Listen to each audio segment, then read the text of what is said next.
Shredded beef. Yes. Shredded, delicious birria beef.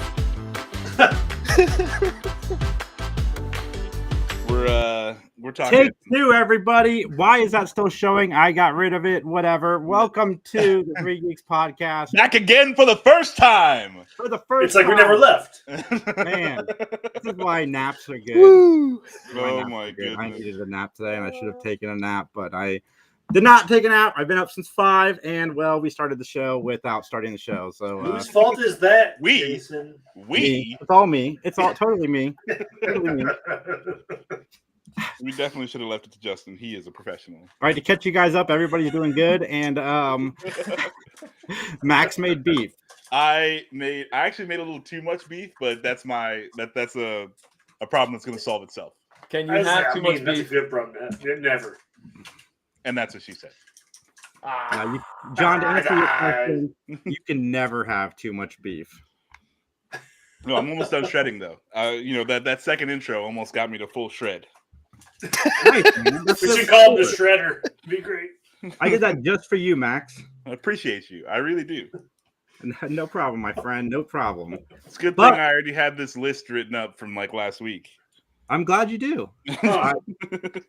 I did too. Before I even knew we were going to do this, I did the list, and the list is fantastic. But before we get into the list, we've got 2 reads. Max has one, I have the other. I'm going to kick us off with today's show is brought to you by Twisters. Own or rent Twisters on digital now, or look for the 4K Ultra HD and Blu-ray on October 22nd. The blockbuster disaster epic starring Daisy Edgar Jones, Glenn Powell, and Anthony Ramos is packed with a whirlwind of heart-stopping action, exhilarating thrills.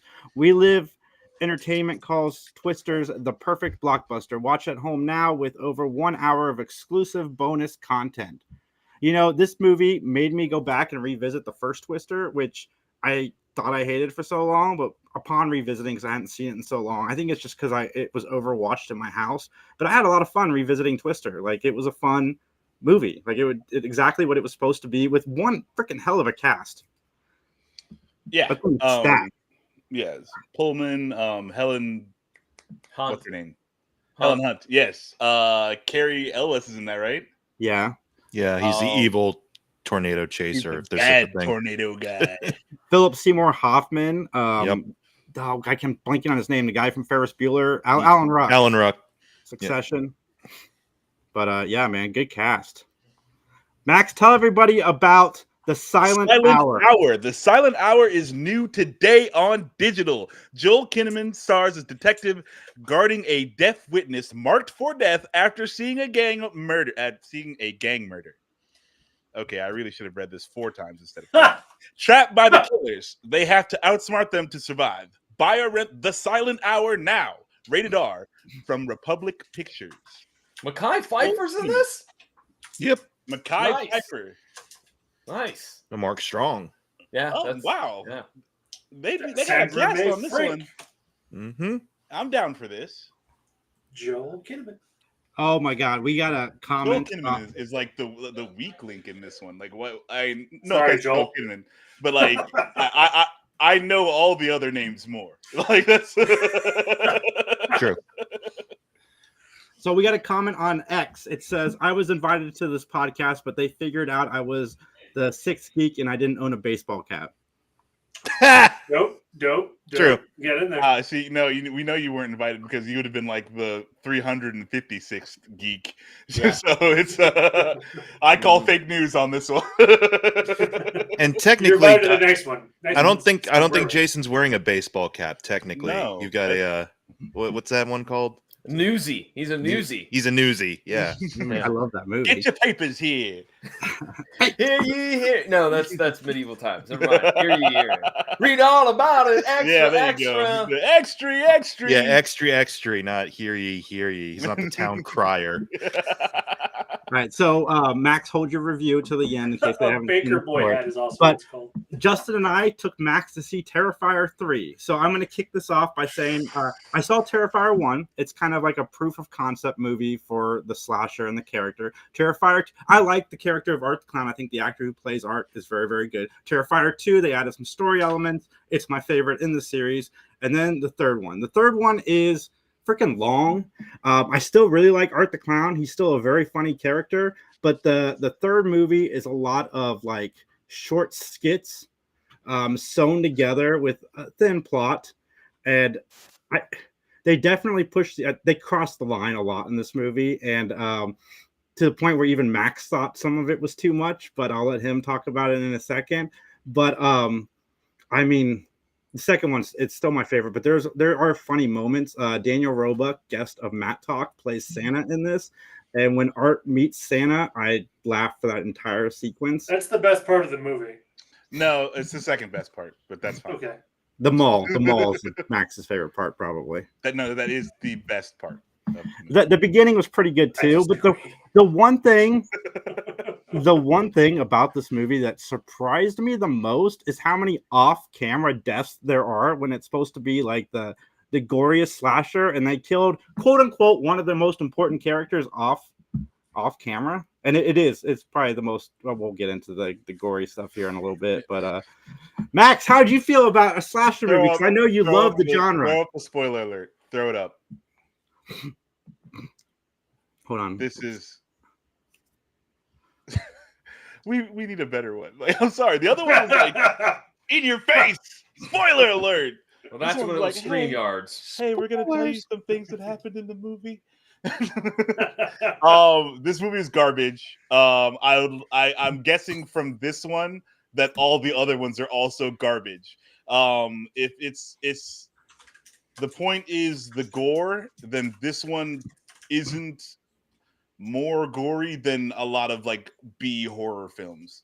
And then if the point is it's a scary movie, it's not scary. And if the point is we're gonna do crazy things and make you talk, it's like no. I there's just been other movies have done it better or worse, however you want to call it.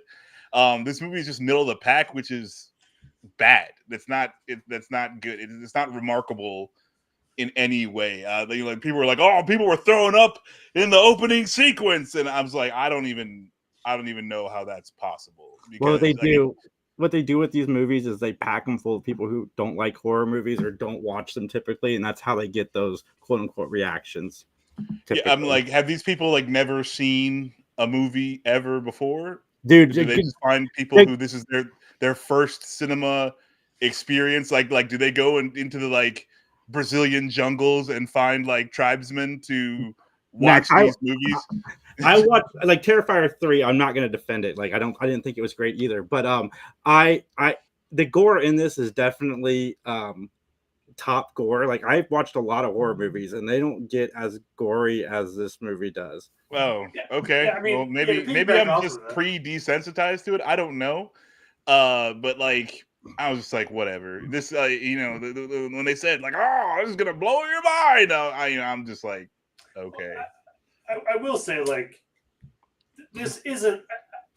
It's a horror movie in the sense that they kill people, but at no point are you scared in this movie. That's why the first one is like he's like hunting people, and you don't know where he's gonna pop up to murder you. Like that is like a slasher. This is like you're going to see a movie just because of unique deaths. Yeah, you're not going to be scared. It's a Saw movie. Mediocre. It's just a matter of like, hey, are you cool with seeing someone getting beheaded with a chainsaw? You're going to see a lot of that. Like that's the thing, though. I'm like, if you've watched around someone else's throat. Yeah, if you've watched any of the Saw sequels, not the first one, but any of the Saw sequels where they have the elaborate death trap machines, this is as gory as those. Yeah. Well, for me, the draw to these movies in particular, I said, is Art the Clown, his facial expressions, the things that he does to the people. I think that guy is brilliant in that role. Admittedly, he got some full chuckles out of me. Like there were some funny things that happened. Like that guy carries his. The second movie is, I'd argue, is pretty good for a horror movie, for this kind of movie. But no, this one, it's just fucking long. Like maybe. Yeah. Like, I know after Terrifier 2, a bunch of studios approached him and said, like, let us help you make this movie. And he's like, no, I want to do it myself. Maybe he should have, like, got somebody that could come in and write. Like, you're good with the special effects. You've got that. You know how to do that. That's fine. But you need somebody to come in and help you write this out a little bit, or at the very least an editor, because it was long. And none of it felt like it flowed together. And like I said, spoiler alert, when the brother dies, it's done off screen, which is, if you watch the Yeah, second they movie, try to make it this suspenseful thing where you're like, he's dead. Like as soon as like the dude gets the phone call in the car, he's dead. But like they try to shock, oh, what a twist. Like it's it didn't get me, and it was very, very, very, very telegraphed for that one.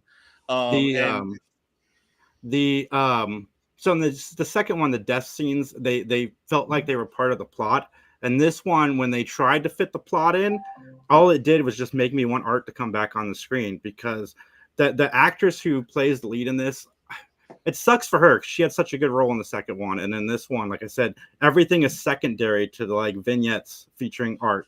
Like none of it really goes together until the end when it's done off camera and then brought in. You're like, hey, your brother died, and it's like, oh shit. Like, and when also, did that happen? I don't know. This thing to me is like a cheap, low rent Temu, Wish, Walmart. Oh, what happened? What did I do? Nothing. You're here. Am I still on? Oh, sorry. You're still there. Your screen is frozen. Freaked out. Okay, you can still hear me. Okay. Yeah. Restart required. No, I don't want to finish your thought and then restart. Your thought and restart. Yeah, friggin' Temu version of it's just like a not good and I didn't appreciate it. It's not for me. The mall scene is good. It's hilarious. It's really good. So I can't ever take that away from Terrifier 3. It did get me with the mall scene, but I mean, like, having that scene in it would make any other movie like a 9 out of 10 for me. And this movie was like, the rest of the movie drags this movie way down to like a 3. Like, yeah, I was really surprised that it's got like an 80 on Rotten Tomatoes. Yeah, how is it like the Joker or Folie à Deux is at 30-something%, and this movie is at 80-something? Get out of here. As I don't think this is a normal crowd. This is all people that see 1 and 2 that are going to go see it. You know what I mean? Unless there's critics that are like really enjoying it. But how? It is. I think it's, for the most people, like, it's good for what it's trying to be. For me, like I said, they peaked with 2. We'll see what they do with 4. But there's another one. Like dude, this one's going to be number 1 this week at the box office. It's doing like $20 or $30 million. God, which is unbelievable for an independent film. But Mike, have you seen the Terrifier movies? They've never been interesting to me. Like, yeah, I mean, I'm glad they're good because they're indie horror. They're not good. I'm glad they're doing well, at least, because they're indie horror. Because I'd support that over, a studio thing at this point, or even a Blumhouse thing. Because horror movies are cheap, so they'll make their budget back easily.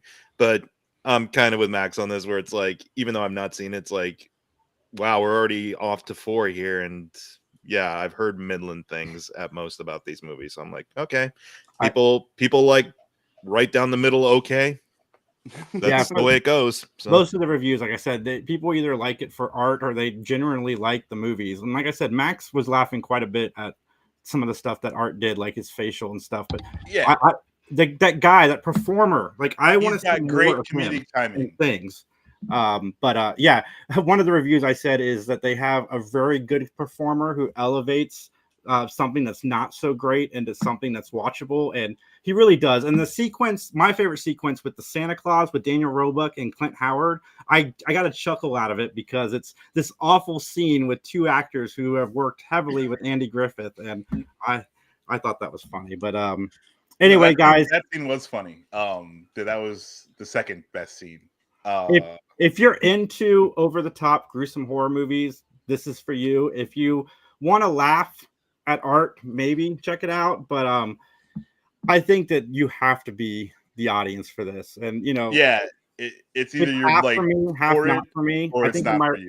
In my review, I said, I have mixed feelings on this movie, because there's a lot of children that get unalived in this, and I don't know how they're going to push that into the next one, because you don't really see a lot of children dying horrifically on screen. No, and I feel like they could have done more with that. Like, of course. Wait. I was gonna say, so there's a lot of children dying. Are you sure this is not a Chris Hemsworth movie where he's beating up small Vietnamese children? No, they were in America. Okay. So. Okay. That is why Max likes the mall scene, though. Yeah. And again, like, hey, if you made this movie for anybody with that scene in it, you made it for me.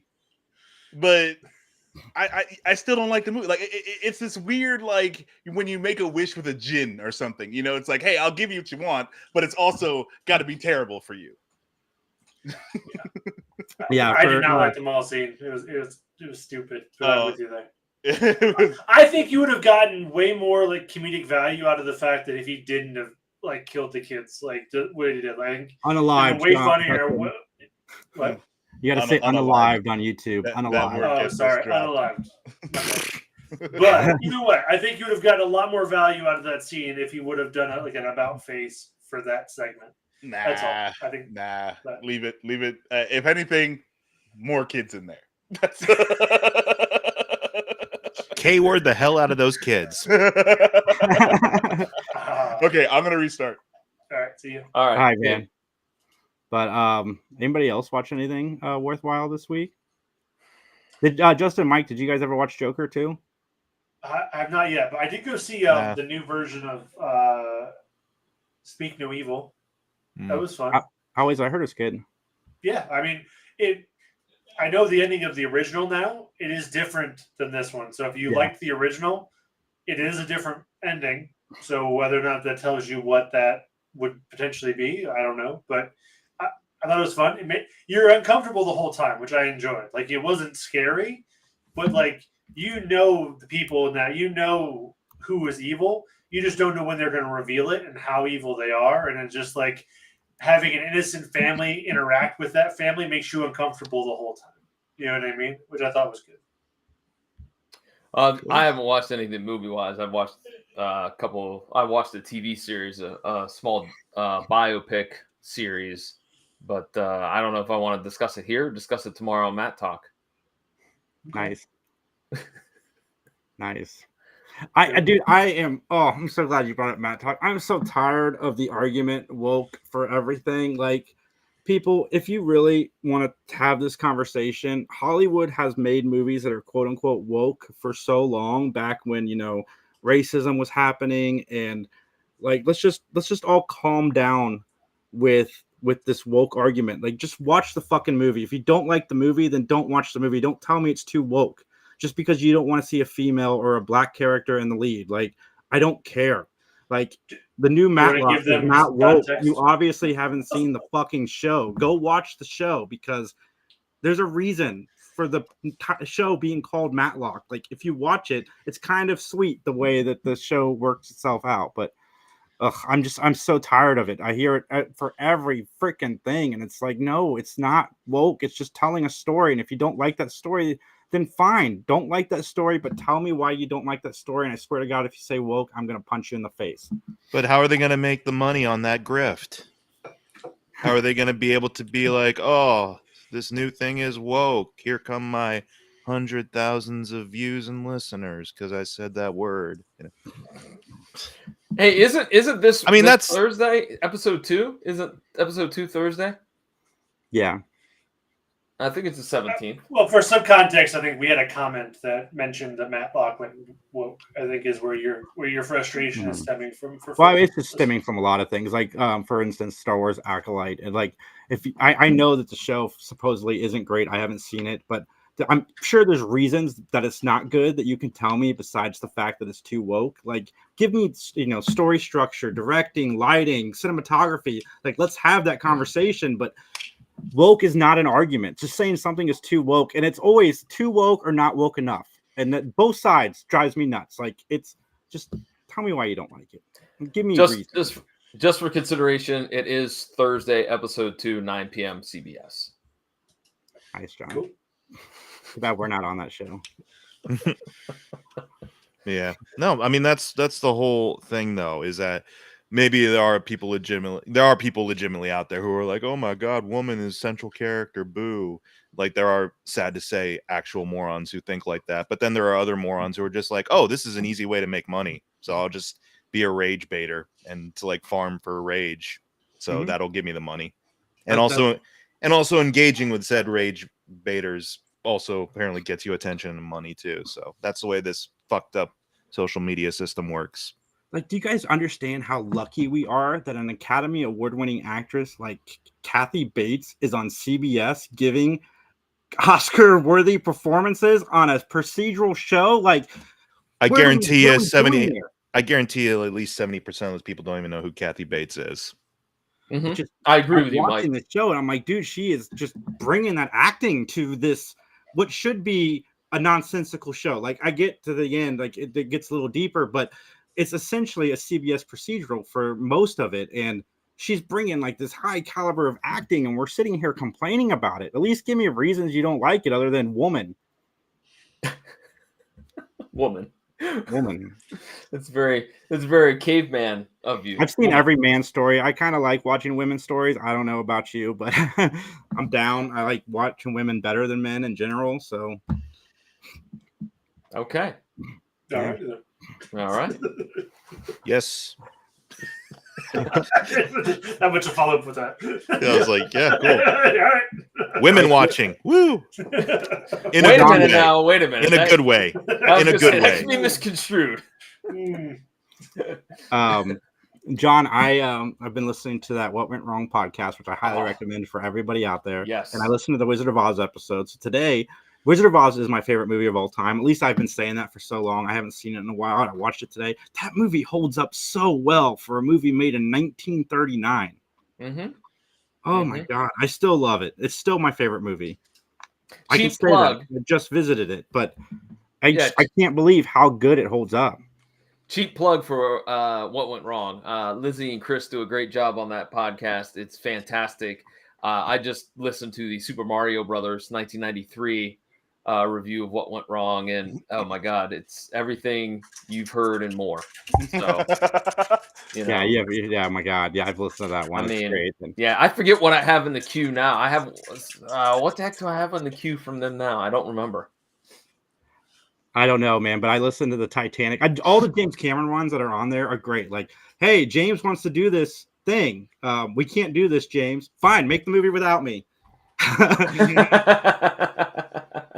So guess what happened next? James Cameron got exactly what he wanted. He got his full-scale Titanic ship that the studio didn't want to make.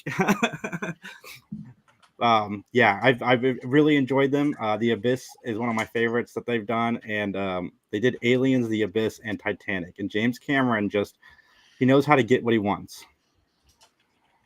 For me, I've taken a look at Do the Right Thing, Chinatown, Super Mario Brothers, and what else? There's one other one. I don't remember what it was. Oh, Mad Max Fury Road.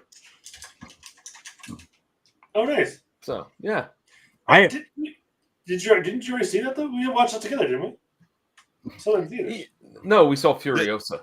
Oh, okay. Yeah. And he's talking about like the behind the scenes stuff, Justin. But oh yeah.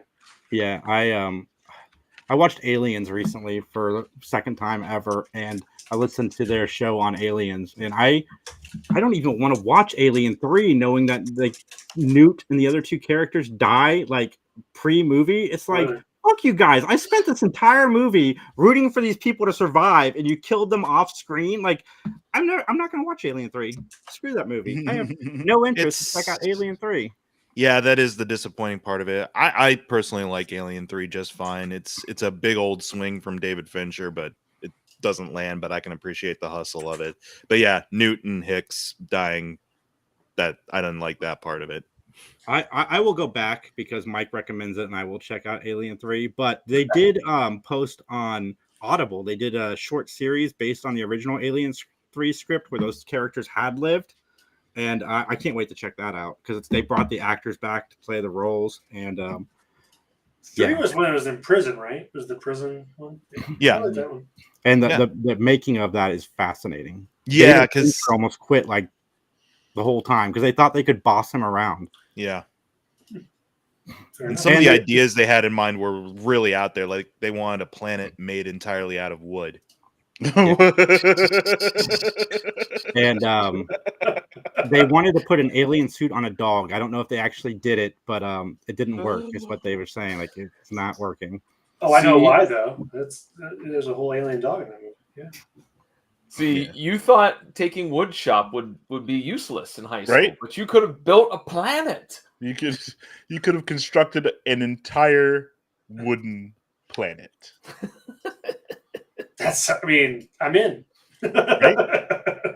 Was that planet supposed to be like the Trojan horse? There were supposed to be aliens tucked up in there, and then here's a gift for winning the war. I don't know, John. Go check it out. Why I guess is your voice like that? Online, the alien planet one, or the wood planet script, I believe, is online. I want to go and read some of these undone scripts. It'd be fun to maybe do one on here. Or we find one that we all like or are curious about and acted it out. Sure. Okay.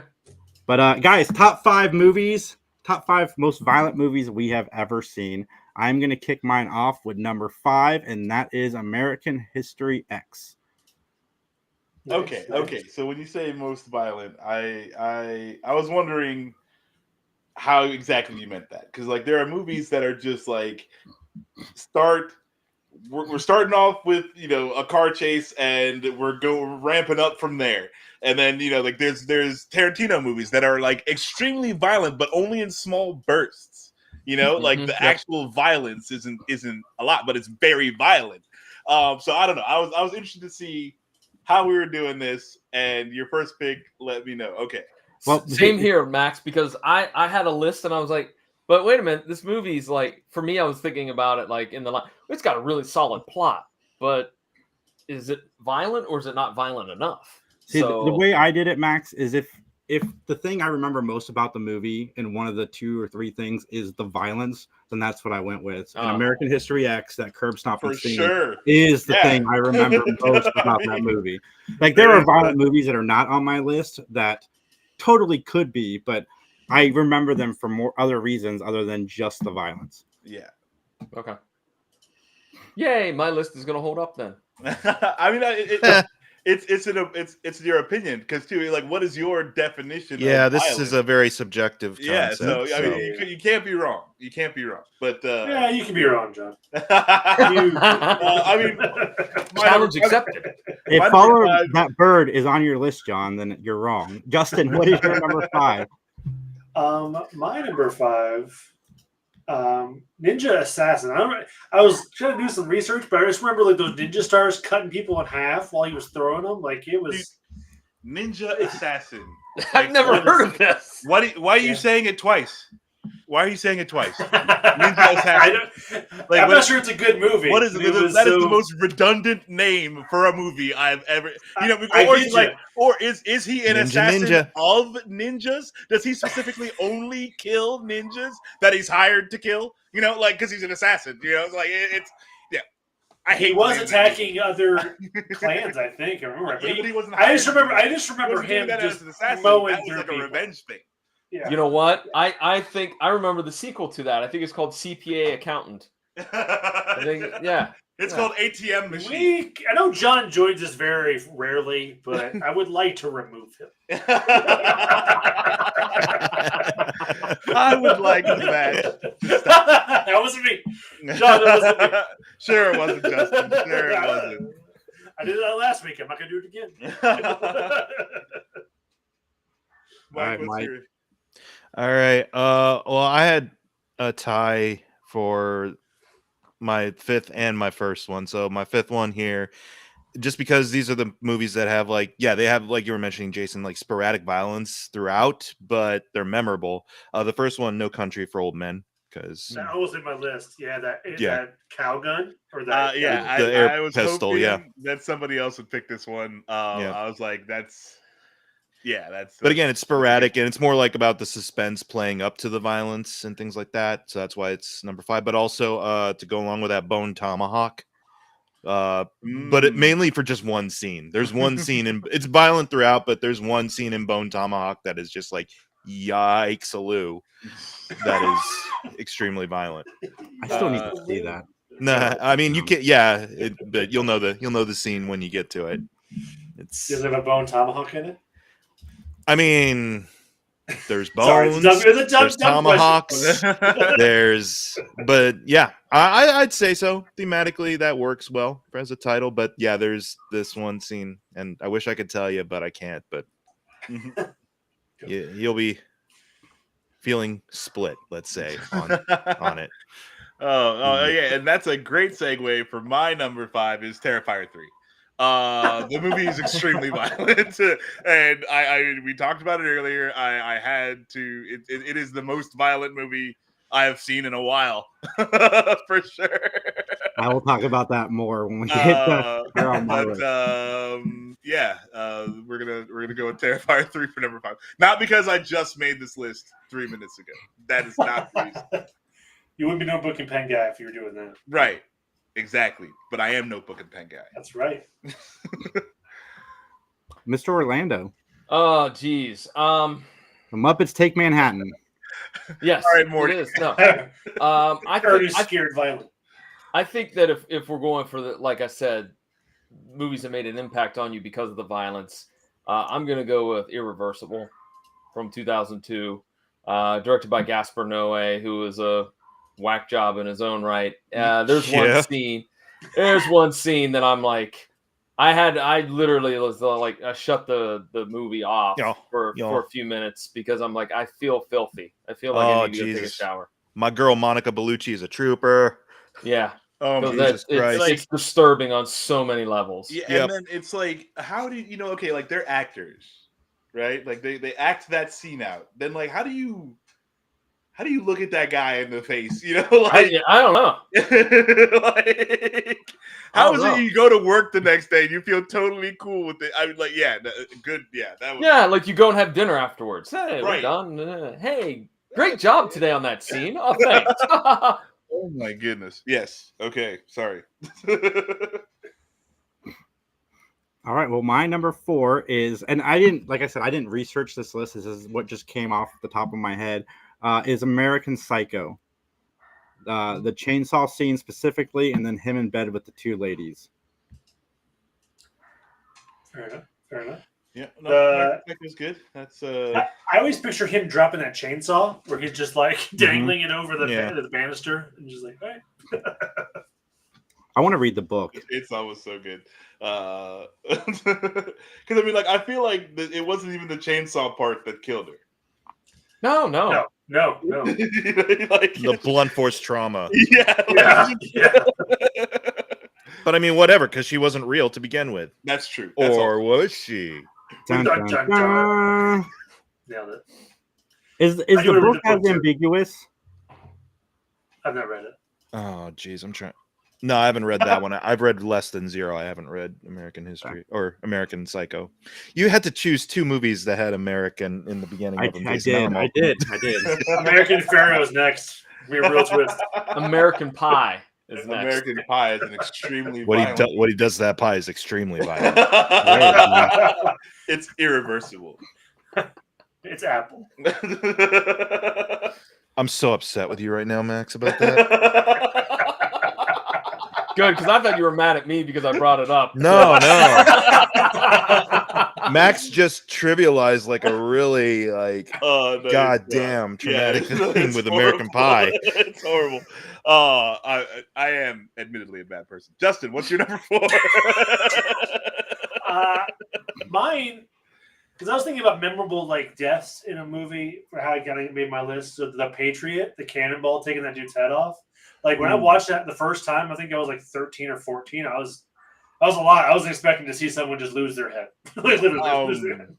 In the Marine Corps, I shot artillery, and what I wanted to do more than anything else was like point the cannon directly at something and shoot. Like, never got to, but that to me seems like it would just be the most fun, most awesome thing. And the cannonball is exactly why I think that. Yeah, and like people like watching like because I never thought about it. I always thought in my head when a cannonball struck a thing, like it stopped. The bouncing of it and like it going through people's legs and it like not, you know what I mean? Not just ending at a hit. was a lot for me to like comprehend. At the time. You realize how fragile the human body. Yeah, you're paper, right? You're paper. Oh my goodness, yeah, like and yeah. So that movie was extremely violent. Also, anyway, so good stuff. All right, my number 4 was The Raid. That's on my list. That's higher on my list. All right, But, well, we can I'll say my no. We can talk about it now. Okay. I love this movie. All right. Well, because the action scenes are tight, but what really sells it on is, even though they're going for some pretty realistic stuff, is you feel the blows and you feel the cuts, you feel the impacts of things. Like the machete scene when he stabs through the wall and it gets him in the cheek and he can't but you can feel the machete like grating on the guy's cheek. And it's like, I'm sure there are grislier martial arts action movies, but that one I just remember really capturing my attention with just how grisly it could be. So the second one gets to that point with like Hammer Girl and stuff like that, but not quite as intense as the first one. I really wish they hadn't done the second one, or just called that something else. The first one is so good. I mean, like the martial arts are friggin' sweet. And like you're saying, like you feel the blows. There's like real impact. Like you feel the damage, and they carry. It's a lot like a Die Hard, where it's like, okay, now his feet are cut up. So it's like we got to work through that too. Great movie. Just a tight, just like story. We don't really need a whole lot of that. Like, let's get to the action. I love The Raid. Yeah, it's high. It's way higher up on my list. But it's my number 4. Okay, all right. It was mine because not only is it violent, but it's a fun movie. Like it's full throttle fun. End of story. And but yeah, it is pretty damn violent. Yeah, I agree. All right, Max. My number 4. Crap, I was talking about The Raid. Extraction. we had hit on it earlier. There's no need for the level of violence in Extraction. They're extracting people, Max. No, for sure. All the poor Indian children. I mean, goodness sake. Extraction is so incredibly violent, and it's like against people. Like a lot of people, I don't think needed to see that level of violence in that movie. Chris Hemsworth. Extraction 2, I thought was actually better than the first one. It didn't make me feeling like bad. I don't know. The first one just seems like a white guy just terrorizing through friggin' well, don't forget brown people for no reason. Yeah, but don't forget about that one. The one drug lord was like threw that one kid off the top of the building. He's like, I didn't reach his swells quota. Ah! Yeah, but I mean, like he's a drug lord. Like, what do you expect? Well, I mean, like those kids are like a dime a dozen. Chris Hemsworth goes through like 35 of them. So, you can chuck one off the roof. That's not even really costing you anything. The things you say, man. Babysitting tips from Max. All right, my number 3 is it was so violent that they had to make it black and white in America, and that is Kill Bill. Can we get this movie released all in color now, since we've had the Terrifier movies out? Like, can we make that happen? But yeah, Kill Bill's my number 3. That final sequence with the end of the first one is great.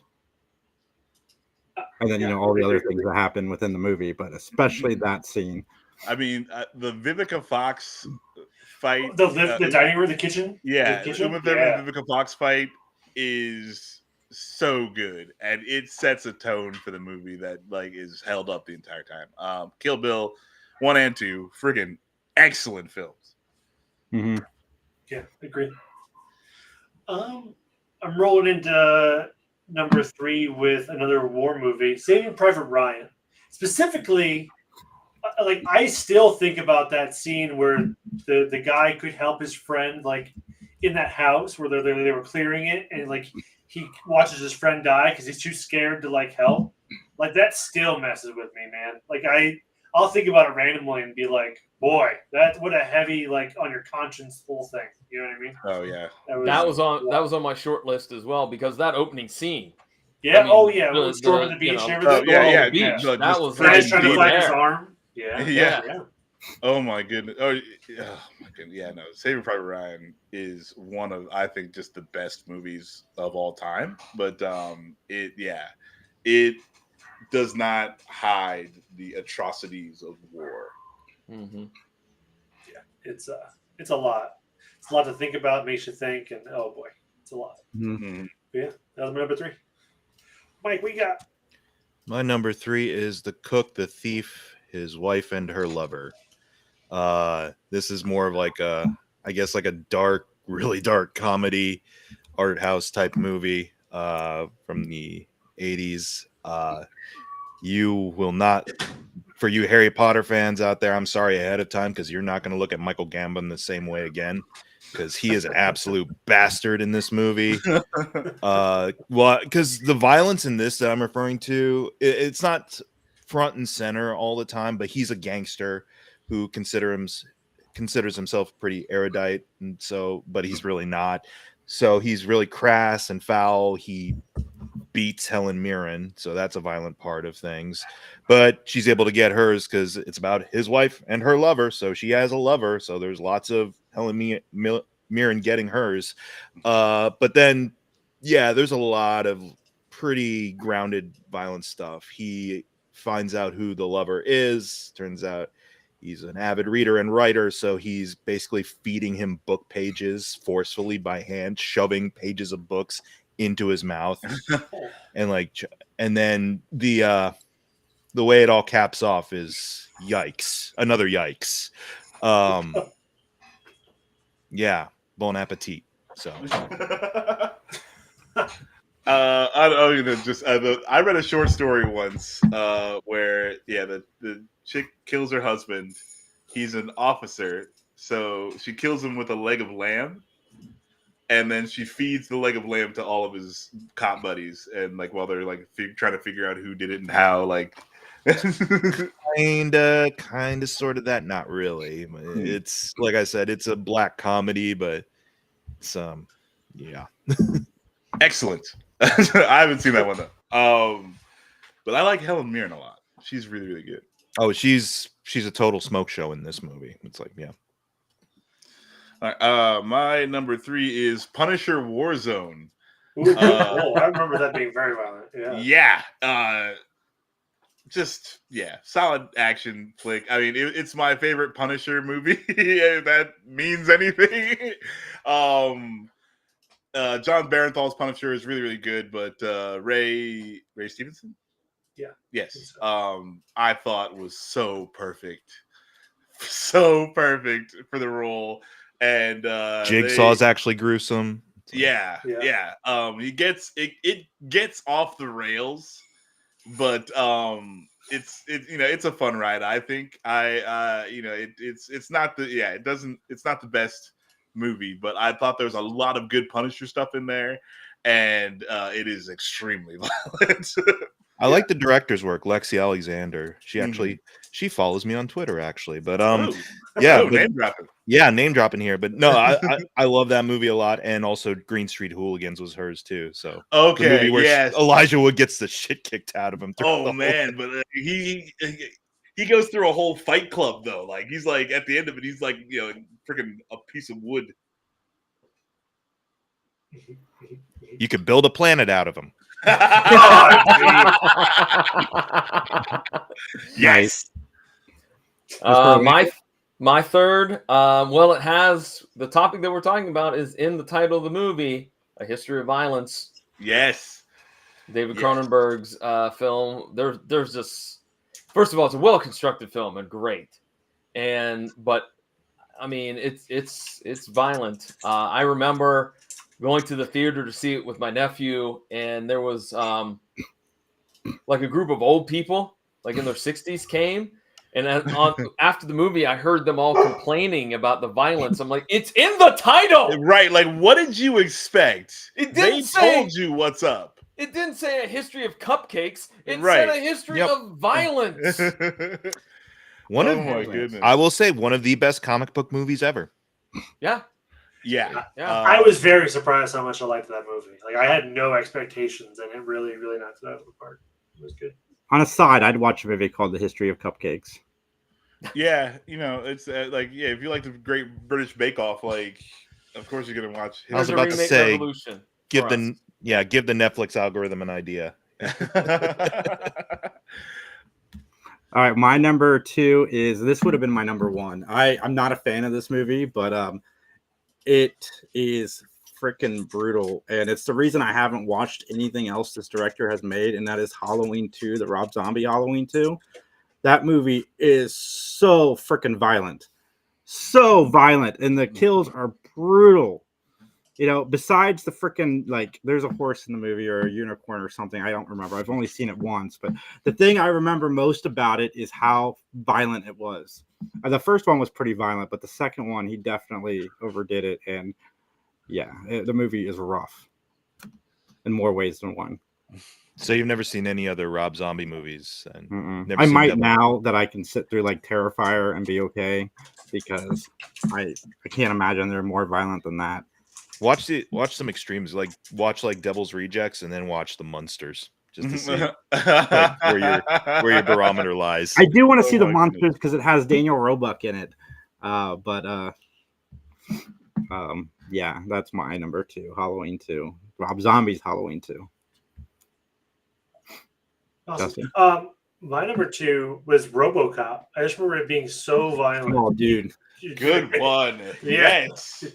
It was sweet. Yeah. Yes. every kid in the 80s slogan is, I was too young when I saw that movie. Yep. Same. Mine is number 1. RoboCop's number 1 because I literally almost broke out in hysterics at the theater. My aunt had to forcibly take me away because I was like, I can't help what I'm seeing. Like the first scene just fucked my mind. I was like, I can't handle this. And my aunt, I remember my aunt like yelling at the high school employee, like, why'd you let me take this kid into that movie theater? And they were like, ma'am, you bought the ticket. You bought the ticket. You're really partying here. Yeah. Yeah. So yeah, RoboCop's number 1 for me. Awesome. No, RoboCop is dope. That movie is so good. Yeah. Just you're friggin' what is it? Dystopian? Friggin'. Yep. You know. That might be why I'm so desensitized, because I think I saw that when it came out too, John. I was younger than you. I remember sitting there. I cried when Alex died, but other than that, I just remember like I'd never seen so much violence in my life. No. Yeah, it was incredible. No, yeah, like it just freaked me out, and it was I don't know, till like I was in my early 20s before I'd give it another go because I'm like I don't know about this. Like I had a bad experience. Yeah, I'm John definitely hugging himself, shaking in the corner, like, no, turn it up. Oh, I definitely think I had a different experience than the rest of you because I came to it later, like when I was in my late teens. So Yeah, at that point, I'd seen some stuff. So it's like, I was kind of. I do agree though. Great action and violence though. Because my parents would not let me see RoboCop, so it was a while before I saw it. It was. I was spared the childhood trauma. All right. What do you got, Mike? My number 2 is a movie I've only seen once at the recommendation of Dan, and it was Ichi the Killer. Oh boy. Yeah. In retrospect, I'm kind of like, yeah, it was a very solid kind of like just Japanese neo crime, hyper realistic or hyper reality type of thriller. But Ichi the Killer it goes out there with a lot of gruesome stuff. Like, yeah, just imagine like what the Joker did to himself in The Dark Knight, except he's just doing it to himself all the time, type of thing. And yeah, and didn't they make a remake of that? I don't know. I thought that the Killer, it's called on Hulu, I thought was a remake of Ichi the Killer. I think. I don't know. Isn't that a remake of John Woo's The Killers? Oh, I think you're right. It's John Woo. Okay. Yeah, that's a different one. But probably just as equally action packed and violent. But all Asians and Asian movies aren't the same, John. See? Jeez. Anyways, Max, what Missed was ya. The views of John Orlando are strictly those of John Orlando. DVD cast. Go follow. This is why John doesn't show up too often. All right. My number 2 goes to Old Boy. Speaking of Asian movies. Old Boy is extremely violent. It is twisted in a lot of ways. It is weird and one of the most violent movies I've ever seen, and just like using everyday household items. Yeah, that hammer scene that's all one take. Yeah. That is amazing cinematography. Yes. Might as well pair this up. I Saw the Devil. Let's pair that up with Old Boy too. That's they're equally like, what the hell? And I think starring the same guy. Yeah. Yeah. So that was I watched that movie. I was like, okay. Like what? I'm like, who wrote this? And then who was like, yes, let's make this.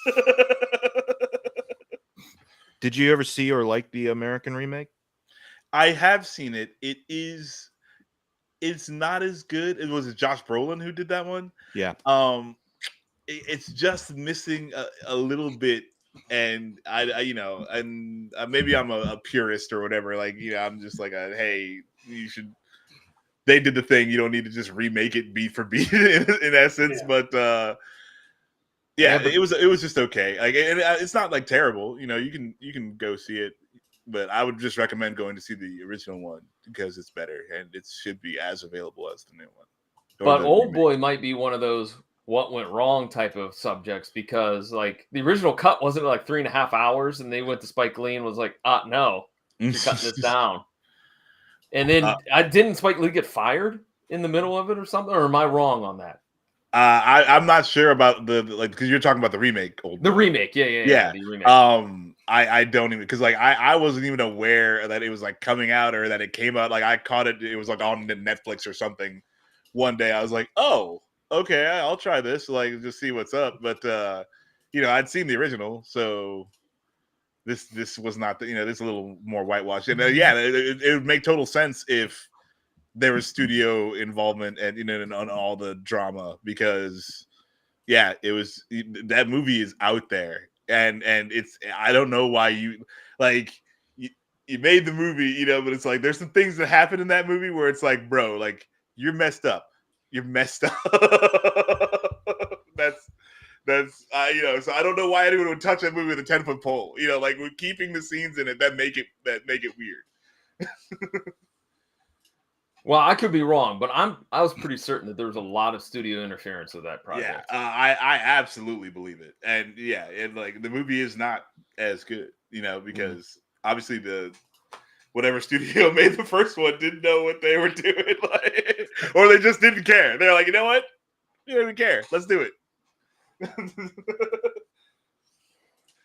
So this is my last one, since RoboCop was number 1 for me. Mad Max, the original Mad Max, to me is I love it. I love the movie. But it's pretty damn violent. Between the death of the tow cutter getting run over by the 18-wheeler and and all the car accidents and everything. Mad Max. I like it. One little bit of trivia I learned from that aforementioned podcast was that for Mad Max for years was the most profitable movie of all time because of what it cost to produce versus the amount that it raked in. It was number 1 until the Blair Witch Project, and then it beat it. That's awesome. Nice. Cool fact. Yeah, the Blair Witch Project costs like what, $13 to make. Yeah. Well, Mad Max cost $350,000, which I thought was very low. Yeah, I'm like, wow, okay, It was just Australia. It's just Australia. That's funny. That is low budget. That's the trajectory of that franchise is kind of amazing, because that first Mad Max, it's like, it's not quite the dystopia yet, because people are still just hanging out, and it's everyday suburban Australia or where what have you. But No. And then by the time we get to Furiosa, wasteland. Yeah, Yeah. total apocalyptic wasteland. And all the fun in between at Bartertown. My number one is a three-way tie, and that is the Terrifier franchise. There is a scene, especially in Terrifier 3, where it involves a woman watching him kill people, and she's doing something while he's doing it, and with a knife. Oh, with the broken piece of glass. Yeah. Oh my god, it is. Okay, are you inferring what I think you're inferring? Yeah, Absolutely. No, she's definitely Absolutely. throw up the spoilers. I mean, you don't have to. Actually, you don't have to clarify. You don't have to clarify. You asked. Okay, you don't want to ask questions you don't want the answer to. She's diddling herself with the broken piece of glass. It was awful. Yeah, she's like I'm not standing laughing up. at that. I'm She's standing up, doing it. Like true story, and dude, that's not even the most violent part of the movie. No. Like, it is hands down the most violent franchise I have ever seen in my entire Hands down. life. Literally hands down, folks. Bravo, Mike. Bravo. We should end the cast now. All right, guys, have a Oh great my day. goodness. I want to know what everyone else's number one my is. goodness. YouTube.com/Mike McGTV. Justin, what is your number one? My number one was Hostel, the old horror Okay. movie. Oh, I forgot about Hostel. They were just yeah. torturing people that visited that hostel. There's a scene where they pluck out an eye and like cut it, and like I still think about that scene, like randomly. I will be like, and I don't know, messing with eyes and fingers and things like that really get to me. And like, Yeah. No, there was it was like a glass blowing competition show on Netflix that I was watching where they're like you have to make a scary scene, with glass. And one chick just makes this glass eye and has just this glass needle dangling over it. And it is the most unnerving thing I've ever seen in my entire life. Yeah. Spoiler alert, guys, for that show, but oh no, yeah, I feel you on that. I'm like eyeball stuff is terrifying. Did that person win, Max? Because I know they didn't lose on that one. I was gonna say I could see the producers and like, holy fuck, did you see what she meant? Like, we can't vote her off. Yeah. No, there's no. She was absolutely safe that week. That week. Okay. Or that week. The next week, though, one of those judges woke up tied down to a pit and pendulum situation. Would you like to play a game? Kick me off that round, will ya? Yeah. Oh my goodness. Yeah. No, it's eyeball stuff. Yeah, just makes me shiver thinking about it. All right. Mike, we got My number one is also a tie. I'm gonna mention this one first. Cannibal Holocaust from the 70s. Just because there was actual animal death in it, which sucks. Animals were harmed in the making of Animals that were film. harmed, Yeah. but Oh my also goodness. it gets graphic. Like there's a pretty memorable image of someone on a spike that is kind of goes hand in hand with that movie when you mention it, like to the point where I guess they had to prove in front of a judge that they didn't actually kill anybody. Like the entire cast and crew had to show up and be like, "Hey, we're okay, we're alive." This turtle isn't though, because we cut its head off. So, but yeah, there's no Twitter, no I've actively avoided that movie. Yeah. For sure. Yeah. So, but the one that takes the cake, which thankfully was all simulated, and I've talked to John about this on his podcast before. Yep, a Serbian film, and I've talked about it on here, I'm sure. But Serbian film, God, I needed a break like halfway through that movie because there's violent stuff, and then there's just downright like depraved stuff in it. And Mike, I won't even watch it. So I salute you because I won't even watch it. I actively don't encourage people to watch it. I know what it's trying to go for because the filmmakers are Serbian, and it's trying to be allegorical about the political and war-torn kind of strife in that region. It's supposed to be like, this is what it feels like to be a Serbian. I get it. It's still gross and exploitative and gnarly. And so, yeah, it's violent to boot. So, The Raid was my number one. We obviously already talked about that, so I'm gonna have to pivot from that. I'm going to Dread, the newer one. I really, really dig that movie. It reminds me a lot of The Raid, and it is just solid gun fu. I guess John Wick. John Wick is like the same thing. Any of the John Wicks, they're still good, but they got repetitive after a while with the headshots. It's way too good. I mean, like, yeah, it's just they needed to either make it a joke or move away from it. You know what I'm saying? Like, John Wick needs to, because, like, yeah, it's just like they should make it a funny haha thing that he just always kills everybody, like shoots them in the head. Like, I mean, it did kind of get to that point without being like, seriously, but I think Dread definitely fits that, especially when you do the slow-mo stuff. It becomes really stylized. Yeah. Oh, for sure. So, but there's a reason for it, because you're on a drug. Yeah. Yeah, and freaking what's her face is in there. I like her a lot. Lena Headey. Yes. Yeah, she's great. She's scary as hell in that movie too. Mm-hmm. Yep, I would not mess with that one. That's Cersei Lannister? No, sir. I just thought of one that should have been on my list, and it would have been if I had thought of it sooner, and that is I Spit on Your Grave. That movie. I'll never watch it again. And I haven't seen the original. I've only seen the remake, and that was enough for me. Like, you spend 20-some minutes with this woman while she's being raped. And it's just awful. Like, I kind of get what they're going for. They want to make you hate these guys as much as you possibly can for the back half of the movie. Yeah, but it is just it's also hard. You spent 20 minutes in this scene. Yeah. Oh my god. We get it. We get it. They would have been unlikable either way. So yeah. Didn't need an extensive runtime on that. And I've heard the original was worse, and I'll never watch it. I'm right. Okay. Yeah. Like, what's the point of that? Like, and that was. No, thank you. Yeah, that was enough for me. But yeah.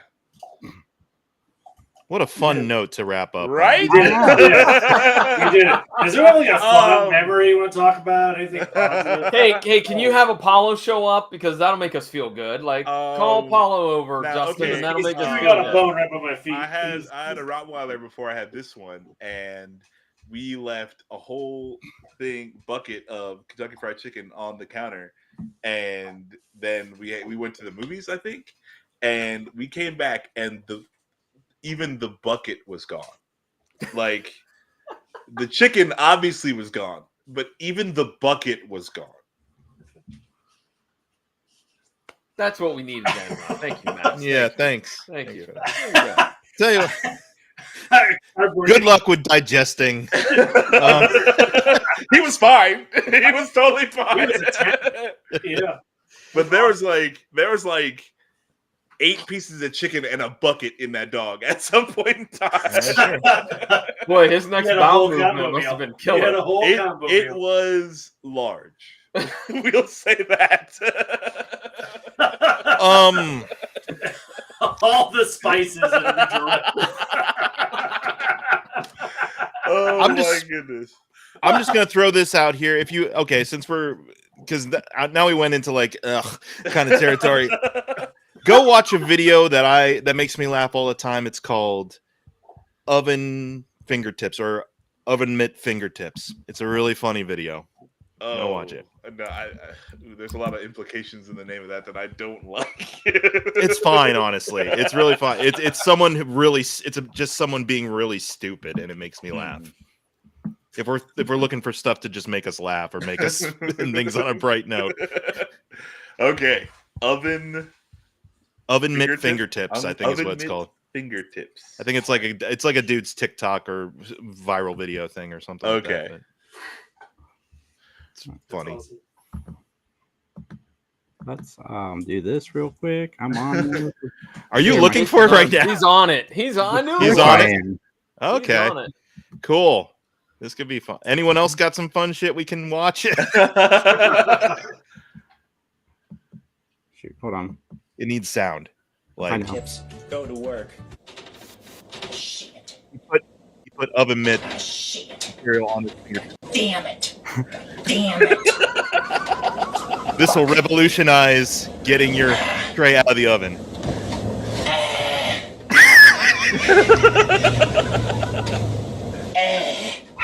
Fucking shit. Oh, shit. Shit. God damn it. Just stop! Oh, fuck. Just stop! He commits to the bit. God damn it. Fucking shit. I mean, if you're gonna do this, you have to commit to the bit. Yeah. That's my favorite Oh part. my god. Oh my This is why you've never gone viral, John. You don't commit to the bit. Oh my goodness. Ouch. Damn it. Fucking shit. God fucking damn it. God damn it. I love this guy. Oh my goodness. Oh, we need to see the end. The end makes it all worthwhile. Ah, fucking shit. So he has baked beans on a tray. It's baked beans on a tray that he's trying to get. Okay. Okay. Shit. Shit. God damn it. Shit. The burns are just getting worse, Fucking bro. shit. Okay, so the full video, the beans just fall flat down onto the God. thing. Oh, Oh man, that has made me laugh for like 6 months straight. Oh, Like I've my been dying. Oh, yes. Now that's Yeah. kind of violent because it's violence you're inflicting on yourself for stupid clicks. So. Oh my goodness. He earned every one of those clicks. Oh man. Oh my Cracking goodness. That shit up. That was Well, everybody, hilarious. go to pvdcast.com. Check out John Orlando on PVD MVP and at PVDcast on all social medias. Also on Matt Talk, where him and I break down every episode of Matlock in order. And we got a new episode tomorrow night at 7 o'clock. Guys, come tune in live. Check out Mike at youtube.com/Mike McGTV at Mike McGTV on all social medias. And I'm going to have this done for all of us very, very soon. But all you have to do, guys, is snap a pic of this QR code right here and subscribe. Say hi. Right Yeah, over John's face. when we get to 1,100 subscribers on whatever, what format do we need 1,100 subscribers on? YouTube. Okay, yeah. When we get to 1,100 subscribers, we are going to read the funniest comment ever commented to us. I have it saved. Wild. And Mike is going to do his Optimus Prime voice to read it. I have it And saved on my laptop. When I say to you that it is worth it, it is so worth it. It hasn't happened yet. I've not heard Mike say the words in that voice just yet, but I know that when it does happen, it'll be so good. Please subscribe. Please, we need to get there so this can happen. Please. And while you're subscribing, like and comment. Guys, win some Twisters digital codes. Hit me up on all social media platforms, and we will chat with you later. Recycle your droids. See you.